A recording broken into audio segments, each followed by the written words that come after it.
Opposition parties have been displaying coordination during the budget session of the parliament and have jointly held protests ever since it started on March 13th.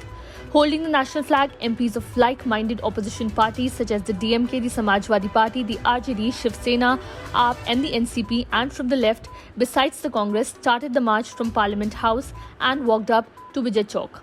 Sonia Gandhi too held the national flag at Parliament's Gate number 1, where all the opposition MPs gathered before starting the march, which was led by Congress chief Mallikarjun Kharge. The opposition leaders also boycotted the customary tea hosted by the Speaker after the Lok Sabha was adjourned sine die at the conclusion of the budget session of the Parliament. The opposition leaders also boycotted the customary tea hosted by the Speaker after the Lok Sabha was adjourned sine die at the conclusion of the budget session of the Parliament. On the occasion of Hanuman Jayanti on Thursday, April 6th, Union Home Minister Amit Shah unveiled a 54 feet tall statue of Lord Hanuman at Sarangpur Temple in Botad district of Gujarat. Created by Rajasthan origin artist Naresh Bhai Kunawat, the 54 feet tall 30,000 kg Panch Dhatu material made statue of Lord Hanuman will be clearly visible from a great distance due to its height. The entire project is planned in the backyard of the temple in an area of 135,000 square feet. The project includes an 11,900 square foot stepwell and an amphitheatre with the capacity to accommodate 1,500 people for a light, sound and fountain show. The Union Minister will also inaugurate Bhojan Shala of Sarangpur Temple. April 6 is also the foundation day of the Bharatiya Janata Party, which came into existence in 1980. Amit Shah, as well as other BJP leaders, including Prime Minister Narendra Modi and party's national president Jagat Prakash Nadda, wished the party workers on the day.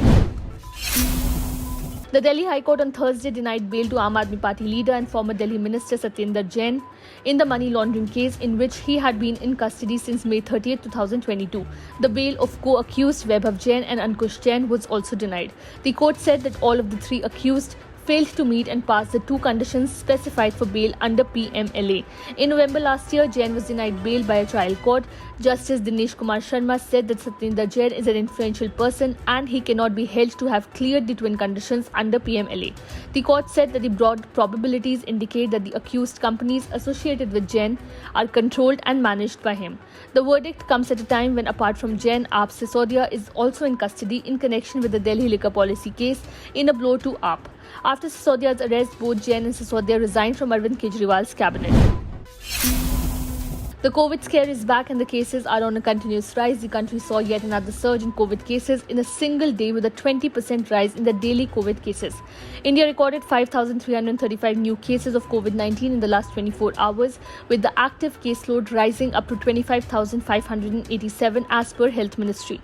This is the biggest number of daily new COVID cases in 195 days. The daily positivity rate, an indicator of the spread of the infection, currently stands at 3.32% and the country has an active caseload of 25,587. The active cases now stand at 0.06% of the total caseload and the recovery rate is 98.75%. The past 24 hours saw 2,826 recoveries, taking the total number of recoveries to 4,41,82,538. The consistent climb in daily COVID cases count over the past few weeks has alarmed authorities at the centre and the states. The governments have been holding review meetings to assess the readiness of the health infrastructure to tackle a surge in cases.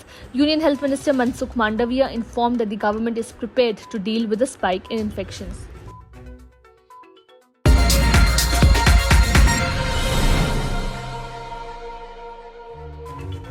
Subscribe to One India channel and never miss an update.